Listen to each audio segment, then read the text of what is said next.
Emmanuel is the traditional leader of Kembe, a village of 350 people. The villagers make their living by farming small plots of land, raising a few head of cattle, and fishing in the nearby river. Emmanuel is responsible for the village's land, which is managed by customary rules passed down by oral tradition. Some Kembe land has been held by households for generations for their homesteads and farming. Other land is managed by common property, including a large tract of forest which provides the villagers with wood for fuel, medicinal plants, and sacred burial space.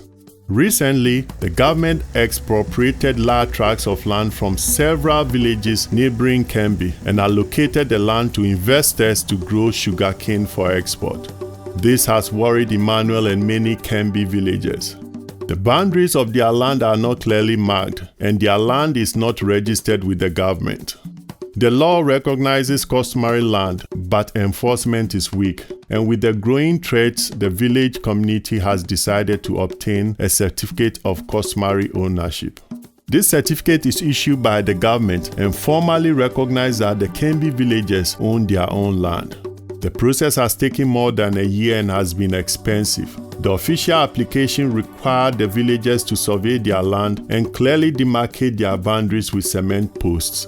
They also need to document their customary rules for governing the land, identify the local leaders who are responsible for managing the land, and pay a processing fee.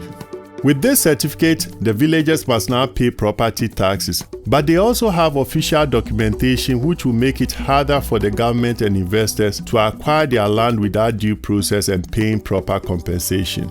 When landholders hold clear rights to their land, they are in a better position to resist external appropriation and speculation.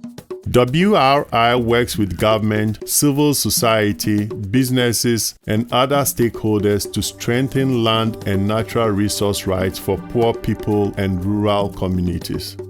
To learn more about our work on property rights, visit us at wrr.org/property-rights.